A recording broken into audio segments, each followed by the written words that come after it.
Hello everybody, welcome to my channel. I'm going to talk about the Intel Arc GPU and how great it is. And you probably disagree, but whatever. I think this GPU is magnificent. I have an Arc A770. It does VR very well if you have a pico VR headset. If you have a Quest, this GPU is not very good with that. You can use with the Quest if you have virtual desktop, it will work because I have used that with my Intel Arc GPU with my pico. All right, so here we go.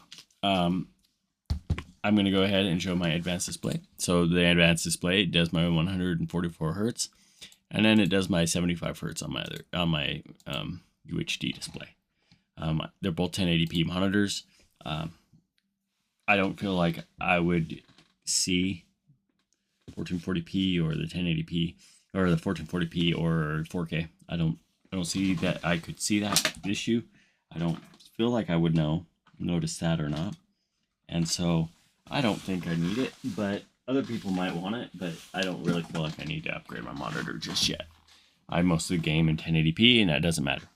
This is the interface of the, oops. Oh, wow. Okay. Well, did I just do something stupid, I guess? Okay. I guess not. Okay. I was trying to expand it, but I guess it doesn't know how. Okay, so this is the latest thing. You can check for updates. It'll always check for updates. Blah, blah, blah. You can set it up to do a clean install and do all that over the air. I usually go over to the website here, and then I just download whatever's the latest. You can see here that it has Scenic, and then you have the Direct 12 for Sea of Thieves, and then you have a bunch of improvements for a bunch of other games. So it's not just like, oh well, we're not supporting it. This is just February of 26, so this month's update pretty much. And then in a couple weeks we'll have another update. So that's the way this kind of works, is it updates quite often. Okay, so then we can have games that are compatible with the card, and you can see that like there should be more games than that, but I guess I can search for games, or I can add games. I don't really use this anyway because there's like other games that are like completely compatible with it. Then you have like performance mode. You can like set up performance things. You can enable, like, you can like see the bandwidths and stuff like that. You can tune it. You can click here and tune your card and do performances and apply system boot. Apply on system boot. You can do like GPU performance. You can add in, update, set up fans, all sorts of stuff you can do. I just set it up as default. I don't care about all this crap. And then if you go into display, here's my display, and it changes the thing. You can change color, you can make it look good, blah blah blah. Okay, and then we have the studio, which is really nice. You can then go into studio. You can set to like 1080p. You can go into 60 frame per second. You can do the bit rates and change it all like that. You can do a sharp stream, you mouse cursor. You can turn that off. You can do everything, all this so cool stuff. You can enable your microphone and set it up inside here so that it can hear your microphone. You can use the auto device, and then you can do a capture, and then you can like, what screen do you want to capture it on? You can do it in in MAPEG 4, and then you can set up all your stuff here, and then you have your highlights, and then you have your camera, and then like if you want to do your camera thing. What's really cool is if you want to do like broadcasting, was it? I believe you can do. I remember like doing other things too, where you can broadcast to, maybe if I didn't do this, maybe if I display. Well, this is pretty cool. I guess it's just a different view of it. You can go live. Oh, here it is. You can go live, and then you can put in your YouTube channel or whatever. So that's where that's at, is the studio. And then you just click on this, go live, and then you can set up YouTube, Twitch, whatever's clever kind of thing. And then you can go into advanced settings here, and and adjust everything that you need to adjust.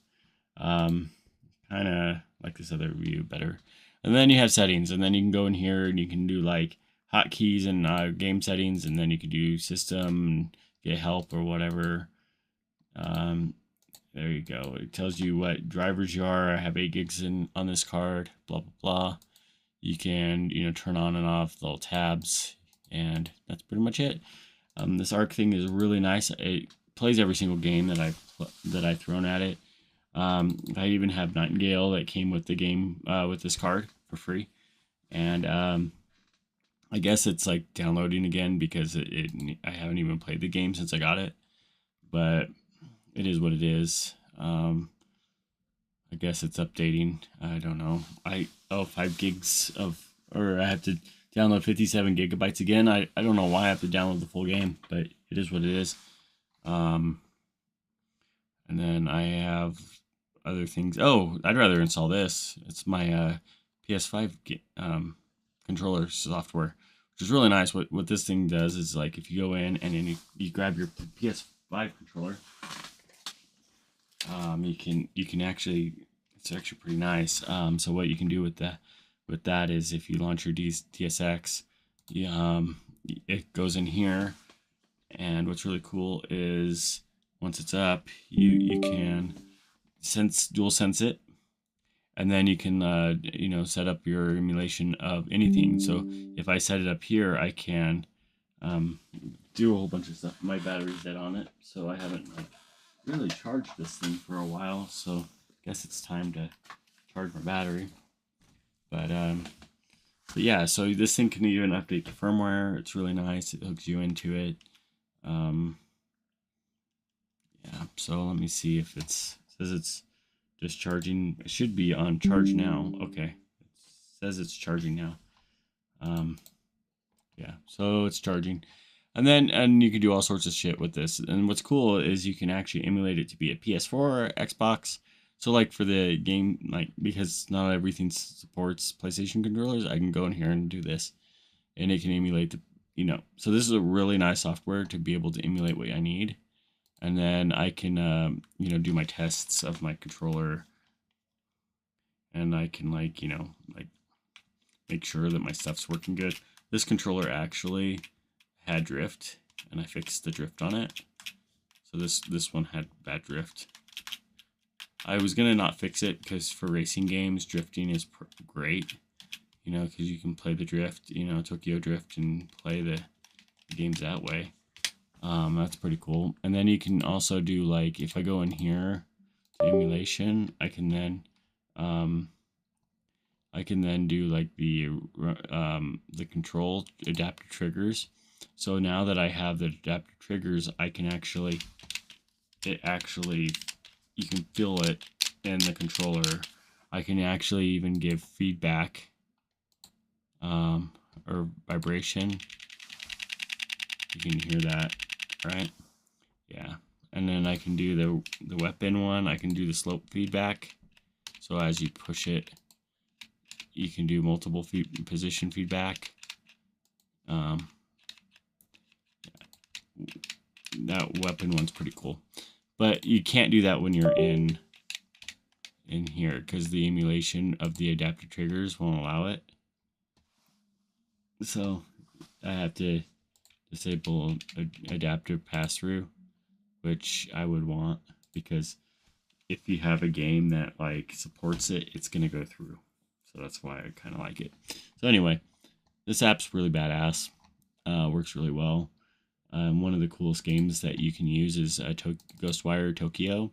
So if you open this game and actually play it, this game actually, the adaptive triggers work perfectly fine. So that's pretty cool. So very, very cool. Yeah. Very, very cool. And for being an Xbox game, and it has adaptive triggers for the PS5 controller on the PC, is pretty amazing. And just waiting for it to boot up.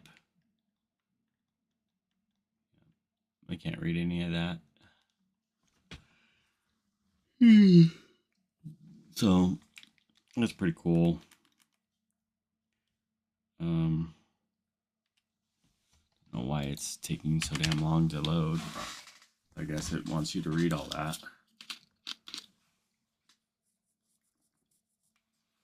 But anyway, this game's pretty sick and works pretty well for this controller.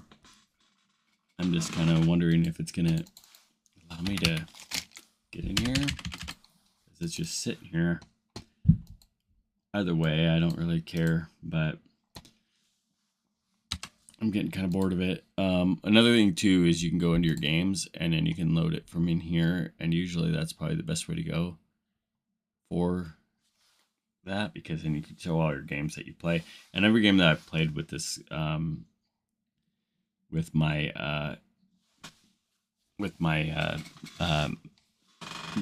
graphics card works pretty well. Oh wow, has Nightingale on here, so that one actually supports the PS5 controller, which is pretty sick. So if you click in here, it'll show you let's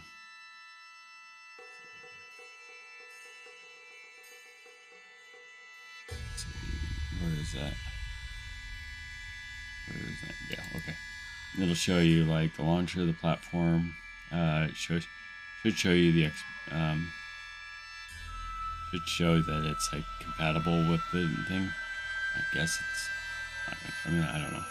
Anyway, I can continue the game or whatever, and then it'll actually show it'll actually fills the controller. It's actually pretty cool. Pretty cool game. I like this game a lot. I didn't play very far into it. I'd rather play another game. I haven't even played Nightingale, and I've had it since launch. So I guess that's kind of how it goes. But anyway,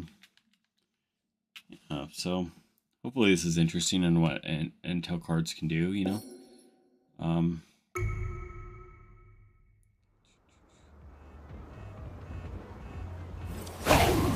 And you can just feel it.